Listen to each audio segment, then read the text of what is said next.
Ты чувствуешь, что что-то меняется, но пока не понимаешь, в какую сторону. Судьба оставляет знаки, но видишь ли ты их? Этот расклад покажет прошлое, настоящее и будущее, чтобы ты увидела картину целиком. Что было и что оставило след в твоей судьбе? Что есть и что влияет на твою жизнь прямо сейчас? Что будет и какие перемены уже приближаются? Сейчас карты Таро откроют истину. Готова ли ты узнать ее прямо сейчас? Друзья, приветствую всех. С вами на связи Таролог Алехандро. Мира вам и вашему миру.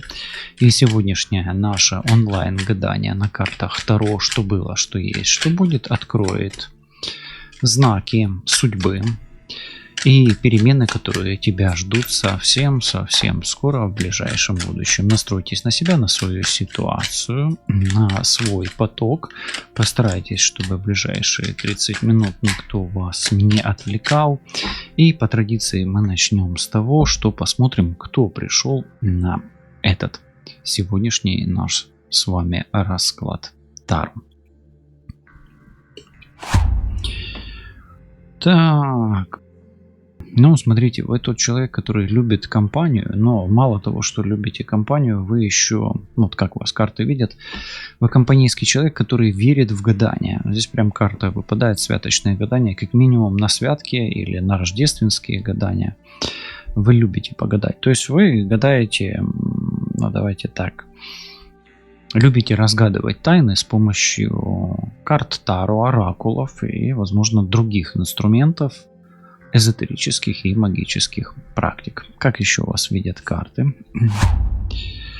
Ну и вы человек, который любит поговорить, ну не то что в компании, да, есть у вас, наверное, какой-то друг или подруга. И смотрите, здесь такая ситуация, как бы, или вы человек, который любит пообсуждать кого-то, да, например, или кого-то, или какой-то фильм, может быть, или какое-то событие. Ну, в общем, вы человек, который склонен к сплетням. Ну, может быть, вас достаточно часто обсуждают, и вы за это чувствуете, когда особенно ваши щеки или уши краснеют, или горит лицо, да, как говорят, когда горит лицо, это значит, вас обсуждают. Ну, давайте посмотрим, что еще. Любите петь, любите музыку, ну, может быть, любите караоке. Ну, как минимум, может быть, какой-то музыкальный инструмент особий у вас есть, ну, наприклад, бандура, да? Ну, краще, щоб це була бандура, а не балалайка. Ну, якщо у вас є якийсь гарний інструмент іншого плану, да, то це теж добре, да? То есть есть у вас музыкальный какой-то уклон, да, или особый стиль музыки любите. В общем, с музыкой вы любите пообщаться, да. Может быть, любите спеть кому-то песню, а может быть, любите, что вам кто-то поет. Так, здесь вы хороший хозяин, но больше, конечно, хозяйка. Хотя, если мужчина, вы вот хозяин хороший, а еще и поете.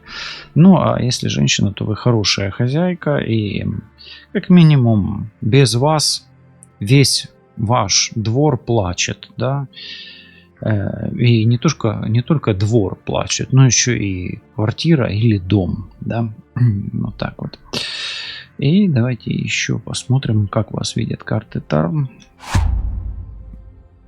Ну, возможно, вы можете дать фору любому хозяину или хозяйке, а возможно, у вас есть соперник или соперница в какой-то ситуации. Причем соперник-соперница вас обсуждает, а вы обсуждаете его. Ну, вот как-то так вас видят пока что карты Таро. И мы переходим к блоку, что было в вашей судьбе.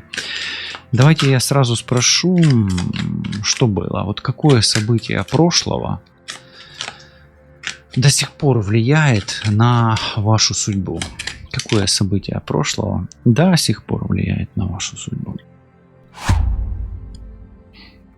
Была какая-то близость, скорее всего, очень близкого, интимного характера. Поэтому, может быть, это молодая кровь, может быть, это по глупости, а может быть, просто по любви. Как минимум, очень близкая близость по молодой крови, по любви и по юности, может быть, до сих пор влияет на вашу судьбу. Хорошо, а тогда давай посмотрим, какое решение ты тогда принял или приняла, и как это решение все изменило. Ну, это решение привело к какому-то сбору людей, какое-то застолье. Может быть, это решение привело тебя к свадьбе, а может быть, просто то, что ты то решение, которое ты принял, да, оно объединило людей. Это было объединяющее решение. Может быть, это даже был на тот момент, когда ты принимал или принимала это решение, это было консенсусом, да, вот так. Хорошо. Ну хорошо, тогда а что же ты не замечала в прошлом, но теперь понимаешь? Что ты не замечала в прошлом, но теперь понимаешь? Да, у тебя с прошлым очень многое связывает, и прошлого не вернуть. Ты теперь понимаешь, что прошлого не вернешь. Ну, как минимум, сейчас ты понимаешь, что все нужно делать вовремя. И все, к чему готовила тебя судьба, уже происходит. И, может быть, будет происходить в ближайшем будущем. Есть события неизбежные, влиять на которые ты не можешь. Хорошо, тогда есть крест. И мы тогда спросим, а какой кармический урок ты должна была усвоить в прошлом, кроме того, что я только что сказал, да?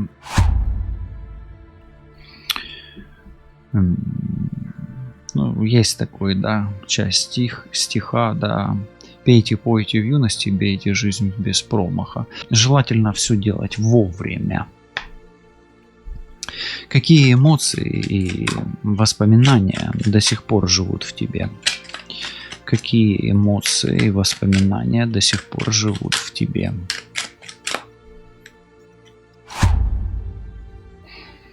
Ну, у тебя очень много эмоций и воспоминаний о коллективном труде, о том, как ты работала или работал в группе. Это такая какая-то групповая проработка, и это совместный труд. По сути, это нелегкие эмоции и воспоминания, но эти воспоминания, не возвращая тебя в прошлое, делают тебя частью какого-то нелегкого процесса, трудного процесса. Это эмоции и воспоминания о том, что тебе приходилось еще и много заботиться о ком-то. Смотри, как коптит свеча, да? Хорошо. Какой человек из прошлого оставил след в твоей жизни? Ну, это прежде всего мужчина. Этот мужчина много сделал для тебя, причем сделал своими руками. Это какой-то мастер, возможно, это твой отец. Особенно если он был мастером и имел золотые руки. Давай тогда спросим, есть ли что-то, что ты должна отпустить, но пока не можешь? Да. Есть. И реально ты не можешь отпустить. Ты как будто бы тянешь свою ношу. Тебе ее легко, трудно бросить. Это десятка жезлов, карта 10 жезлов. И может быть она связана с твоим решением, которое объединяло, да, или может быть с этим мастером, или с вот этим вот этой близостью. Ты до сих пор тянешь то, что вот карта вот эта близкая, да, посмотри вот эту карту, как я толковал, эту и эту, да. Но здесь решение объединяющее, застолье, это близость, и это мужчина, да, как минимум. Может быть отец, может близкий родственник.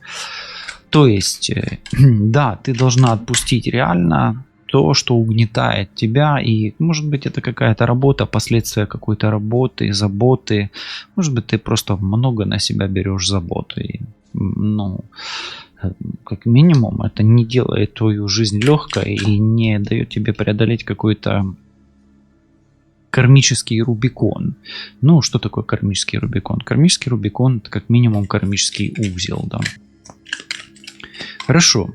То есть, да, действительно, с прошлого ты на себе тянешь очень немало, да. Давай спросим, какие страхи и сомнения тогда тянутся за тобой из прошлого? Вот оно. Страхи, сомнения, вот крест как раз об этом. Страхи и сомнения, которые тянутся за тобой из прошлого. Смотри, тебя очень сильно осуждали, ты стала жертвой какого-то, ну, такого, знаешь, буллинга, да, это психологическое насилие в кавычках, да, такое, как минимум, скорее всего, вот страхи, сомнения, быть осужденной, быть виноватой, чувство вины и неуверенность в себе. Видишь, тут есть такое засуджение, да, или, ну, такой громадский суд, да, или гражданский суд, да, такой. Ну, еще это очень близко к линчу, да, вот такое предлинчевое состояние. Может быть, ты просто склонен или склонна себя линчевать, в кавычках, да, я ни в коем случае к этому не призываю, просто вот страхи и сомнения, что ты понесешь какое-то наказание, да, вот оно в тебе, и тебя может угнетать в связи с вот особенно вот этим мастером, вот этой близостью, вот этим крестом. Может быть, есть что-то непрощенное тебе, особенно если человек ушел из жизни, да, и ты тянешь на себе это. Ну хорошо. Тогда давай спросим, как твой опыт формирует твои решения в настоящем? В настоящем, как твой опыт формирует решения?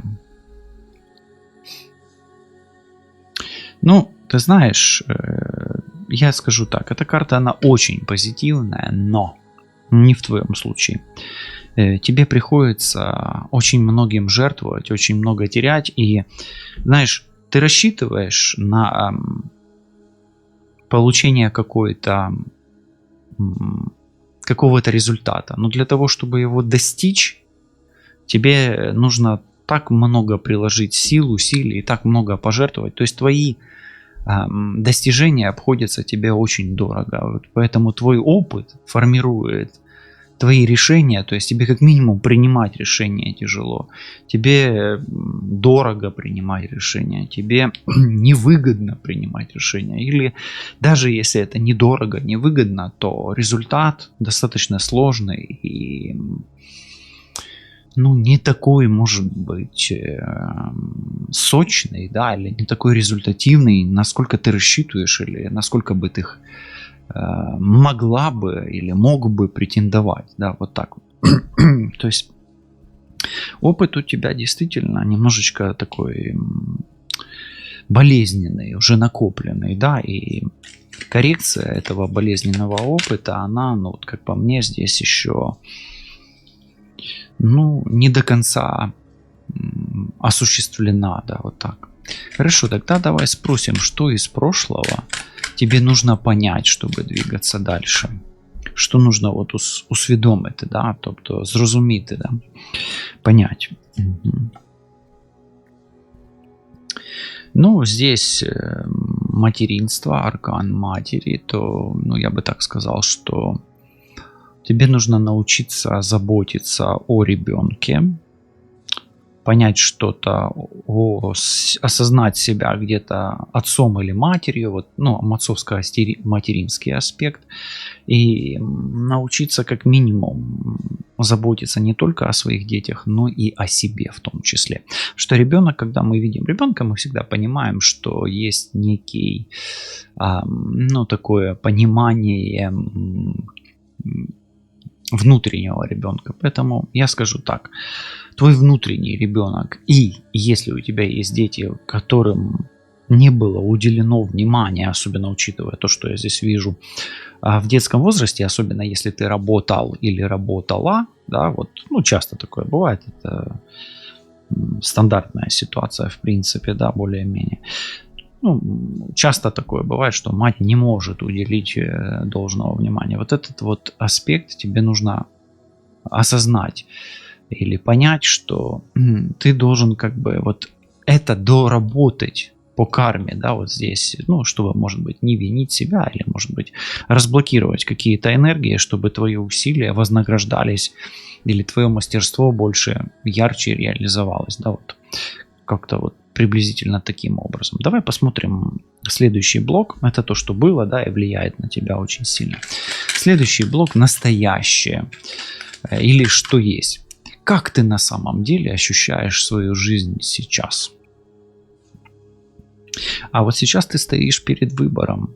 И от того, какой ты выбор сделаешь сейчас, будет зависеть то, как твое прошлое поменяется, да, изменится, и то, как твое будущее будет выглядеть, каким оно будет, из каких нитей судьбы оно будет соткано, из какого качества, ну, то есть какие нити какого качества и какое качество твоей жизни будет в будущем. Поэтому сейчас ты ощущаешь, что тебе пора сделать этот выбор, пора принять решение. То есть пора понять, там, кто ты есть, тебе направо или налево, тебе к умным или к красивым, или одновременно и туда, и туда. То есть нужно делать выбор. От твоего выбора зависит качество твоей жизни в будущем. Хорошо, тогда давай спросим, смотри по вот этой карте, какие энергии и обстоятельства окружают тебя в данный момент.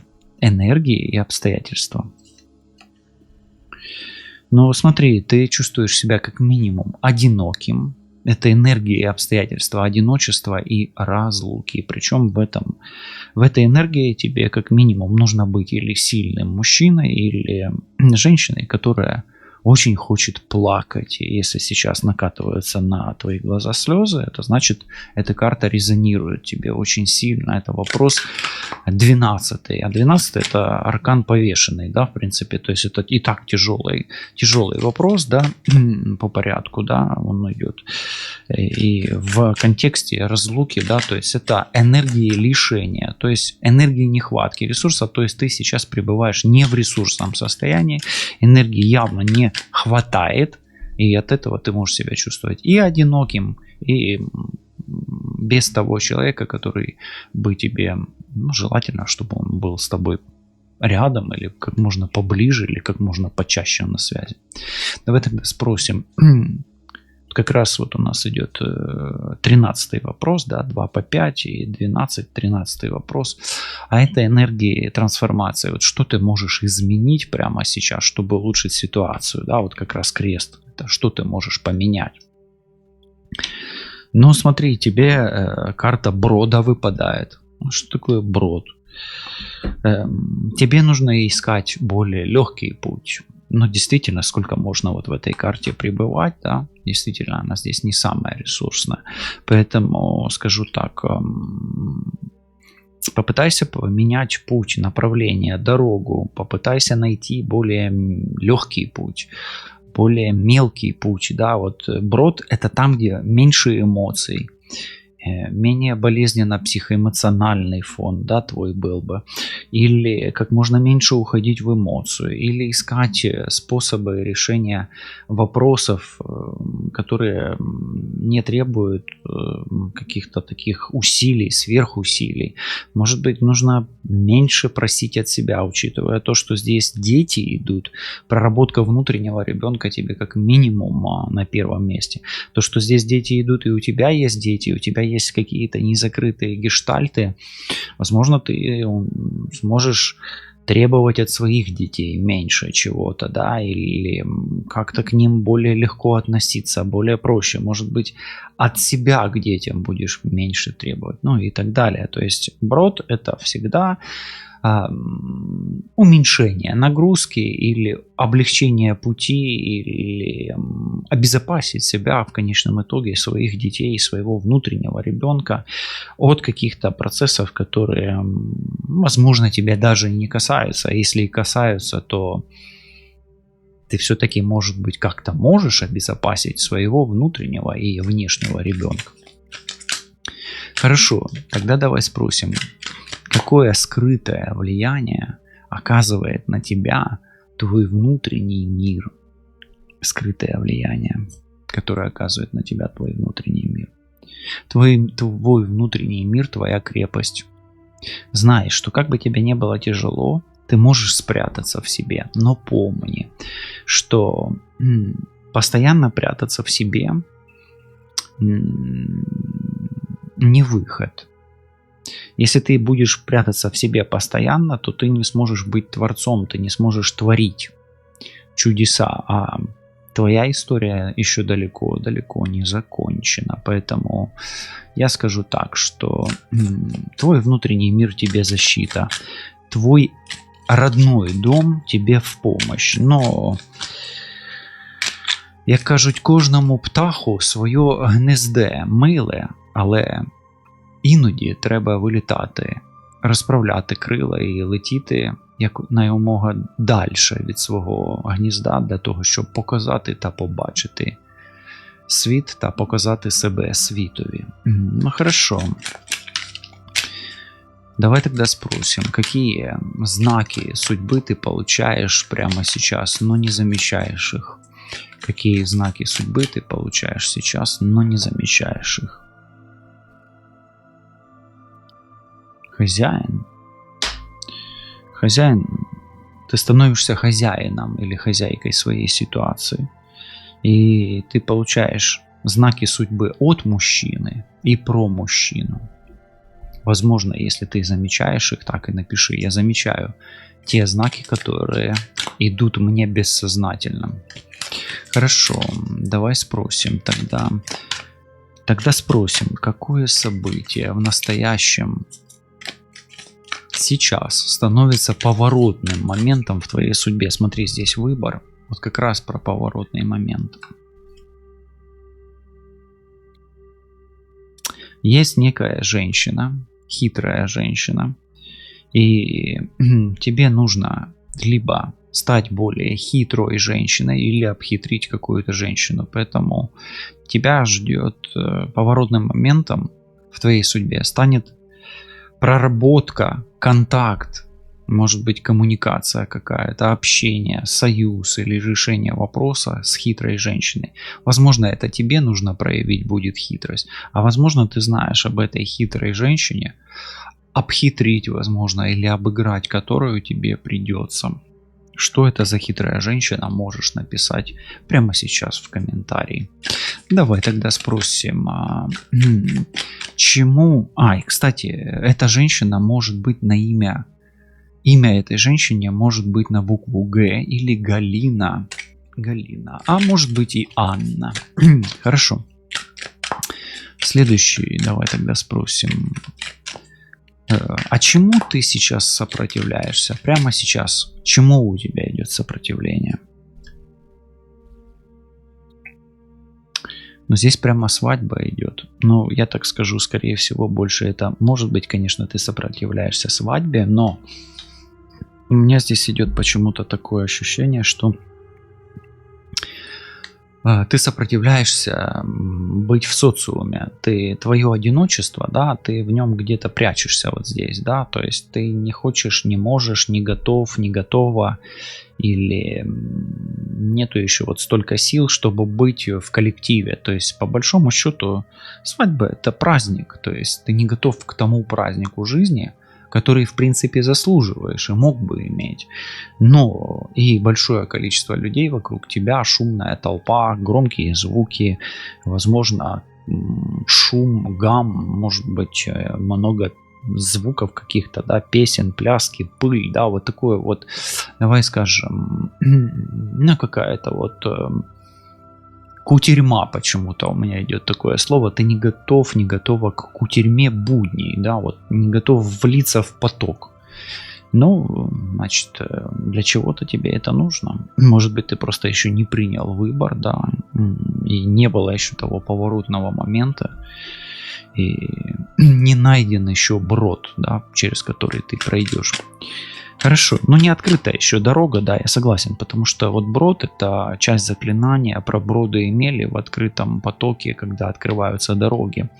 Поэтому скажу так, что придет время, и мир может стать весельем, або свадьбой, да, ну веселье это веселье в плане, можно так его перевести, а может быть как одружение, да, и как свадьба, да, таким вот образом.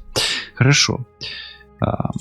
Как твои мысли и эмоции формируют твой, ну, твое ближайшее будущее, твой путь, да, вот давай так спросим, как твои эмоции, да, вот они, эмоции, формируют твой ближайший путь? напрямую зависят твои эмоции от твоего ближайшего пути. И у тебя вот крест, это по сути, это есть перекресток. И очень скоро, вот прямо сейчас ты стоишь перед выбором, и прямо сейчас этот расклад, он подталкивает тебя к движению постоянно. Посмотри, здесь дорога выпадает. И прямо сейчас, если ты нанесешь руну Райда себе на запястье и почувствуешь, если вдруг тепло, а если еще нанесешь руну Эвас, буква М такая, мама, да, на левое запястье, тоже почувствуешь тепло. Это говорит о том, что твои эмоции очень часто блокируют твои дороги, твои пути и твою возможность выбирать, осуществлять свой выбор. Хорошо, давай спросим, что тебе нужно осознать прямо сейчас? Что может для тебя стать инсайтом, да, вот инсайтом, да, озарением? Что тебе нужно осознать? Ну, дивись, смотри. Это слово називається гідність. Українською гідність, а російською це достоинство. Ты должен осознать, что ты достоин себя, да, себя. И ты достойный человек, личность достойная. Ты достоин успеха вот по этой карте, да.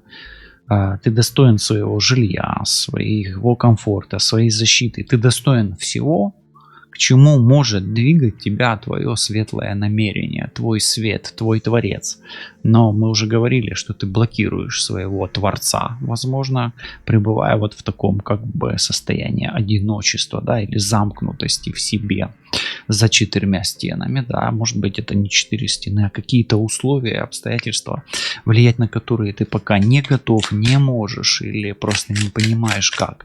Но осознай, что ты достоин или достойна всего, к чему ты стремишься светлым своим побуждением. Давай тогда спросим, каковы истинные желания, которые ты скрываешь от себя? Каковы искренние желания, которые ты скрываешь от себя? Чего желать, чего изволишь? Вот сейчас, что вот в этом вопросе, да, это уже 20-й вопрос получается у нас, да? Мы вызываем джина, да? Чего изволишь? Помнишь, когда потрешь лампу, он вылазил и говорил, чего изволишь?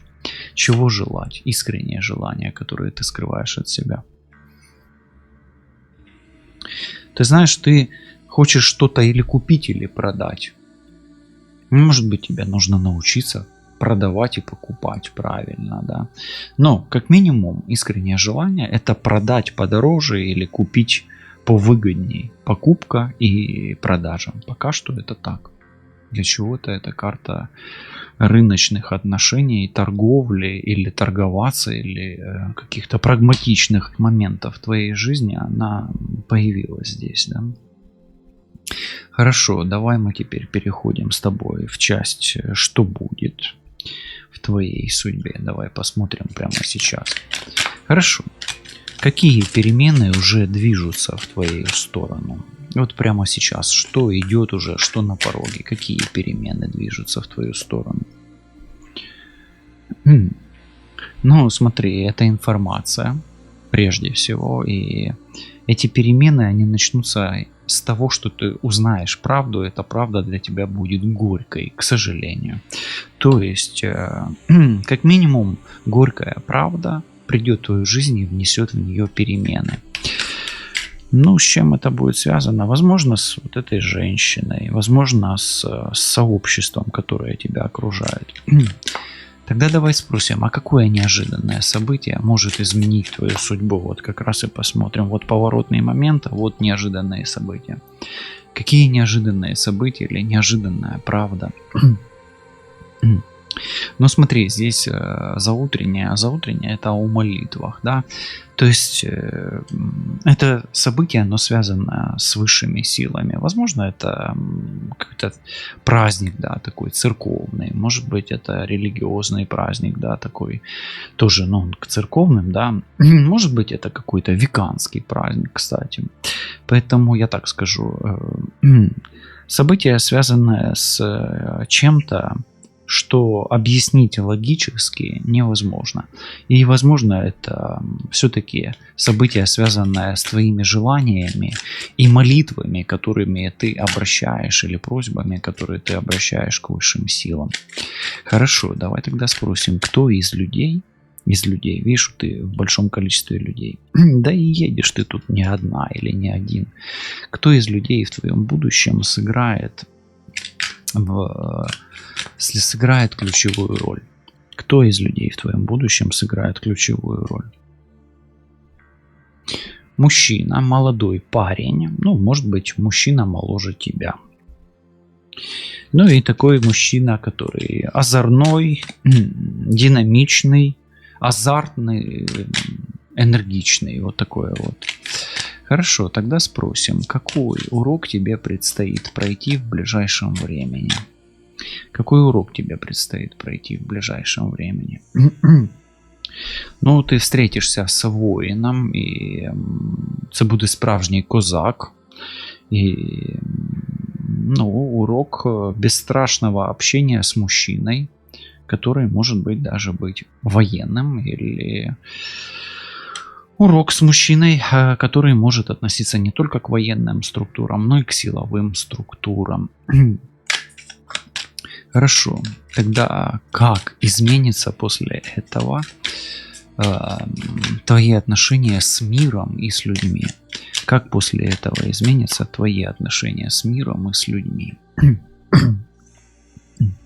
У тебя могут появиться новые обязанности, поэтому будь осторожна с тем, кто с оружием к тебе идет. Но, может быть, таким образом и обязанностей станет меньше. Но пока что у меня такое ощущение, что у тебя может добавиться обязанностей, и легче тебе не станет. Поэтому прислушайся к этой линии, да. Она где-то о чем-то тебя предупреждает. А вот о чем она тебя предупреждает, можешь написать себе в дневник или можешь написать в комментарии. Хорошо. Тогда, по сути, вот эта карта говорит о том, что как изменятся твои отношения с миром и с людьми, ты можешь чувствовать себя не легче, и твое чувство вины и чувство долга усугубятся, поэтому будь осторожна, особенно если это чувство вины и чувство долга и так давит тебя. Хорошо. Какая дверь тогда вот-вот откроется? Какая дверь вот-вот откроется тебе? О, хорошая дверь, самолюбование. Но ты посмотришь на себя с другой стороны, и ты начнешь воспринимать себя по-другому, относиться к себе по-другому, видеть в себе другого человека и вообще смотреть на себя и видеть в себе гораздо больше, чем ты видел ранее. Ну, хорошо, очень хорошая карта, мне нравится она здесь. Мне она здесь нравится. А у меня вообще такое ощущение, что очень скоро тебя ждет встреча с каким-то мужчиной, который будет тебя к чему-то очень сильно принуждать, а ты откажешься. Именно принуждать тебя прямо будут. Или будет один мужчина предлагать вежливо, а другой будет принуждать. Как будто будет добрый полицейский и злой полицейский. Вот такое ощущение. И на этом контрасте ты поймешь, что самая ценная ситуация в твоей жизни — это ты. Угу. Ого. Хорошо. Что тогда, спросим, что хочет судьба, чтобы ты знала прямо сейчас на ближайшее будущее?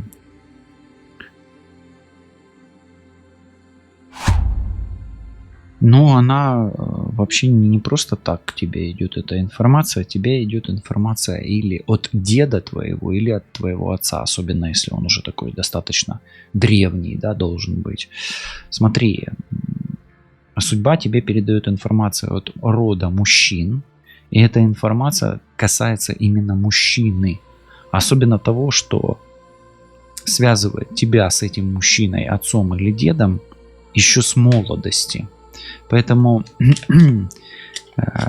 скорее всего, ты должна знать, что ты должна или должен беречь себя, ценить себя и должна придерживаться того, чему тебя учил дед или отец. Или завещал тебе, или просил тебя это сделать. Ну, или поступить так, или поступать, да. Хорошо.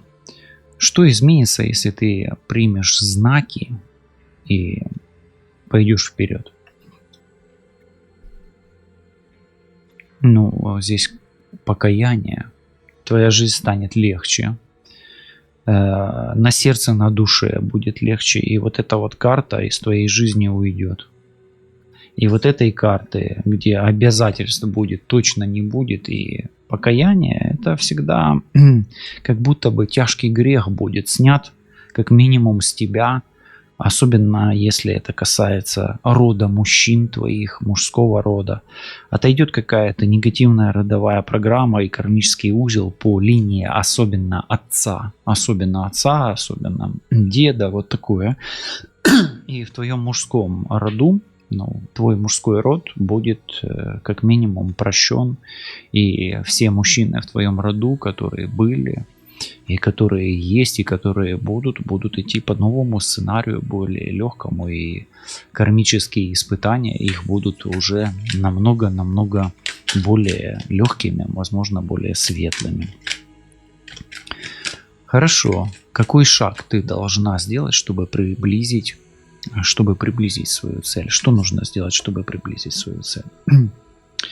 Ну, нужно не бояться служить, быть прислугой и не бояться работать, прикладывать усилия и не бояться предоставлять услуги. Почему-то у меня такое. Не бояться обслуживать и не бояться проходить свое кармическое испытание. Вот эта карта, это чисто кармических испытаний карта. И это слуга, да, то есть когда человек служит, это вот рыцарь Пентаклей, да, это то же самое, та же карта. По сути, прежде всего, не бояться быть слугой, прислугой. И этот слуга должен быть направлен на себя. Но если у тебя работа связана с этим, то, возможно, твоя прислуга и твоя сфера обслуживания открывает тебе новый кармический путь, новые кармические испытания. И да, не забудь благодарить своего слугу и свою прислугу. Потому что каким бы ты ни был слугой и прислугой, всегда есть те, кто служат тебе. Мы все в этом мире служим друг другу. И все связаны единой нитью судьбы, которая распадается на бесчисленное количество судеб. Хорошо. Тогда вопрос. А каков главный итог этого пути? Смотри, здесь выпадает панночка. А панночка — это богатый человек или богатая женщина. Но она богатая не от слова деньги, а от слова Бог. И здесь это принятие своей кармы и умение где-то служить в этой карме, проходить это испытание, делает тебя более богатым и более склонным получать и замечать блага высших сил, дары высших сил. Итог — это богатство. Но твое осознание, что богатство идет не от денег, а от слова высшие силы, от слова Бог, делает тебя богатым прямо сейчас. И если ты чувствуешь облегчение, может быть, ты чувствуешь какую-то радость, может быть, чувствуешь, как будто бы что-то крутится внутри живота, сердца, и, возможно, слезы облегчения идут, или слезы радости, или наоборот просто хорошее настроение. Это говорит о том, что ты поймала свой инсайт на этом раскладе, и обязательно высшие силы еще не один раз подарят тебе те знаки, которые ты должен и можешь услышать в ближайшем будущем. Ты увидела прошлое, настоящее и будущее. Теперь все сложилось в единое целое. Ты понимаешь, почему было именно так. Ты осознаешь, что происходит прямо сейчас. И теперь знаешь, куда и к чему все ведет. Но главный вопрос: готова ли ты принять свою судьбу? И если чувствуешь, что этот расклад для тебя, то напиши в комментариях. Это действительно важно. Увидимся. До встречи. Пока-пока.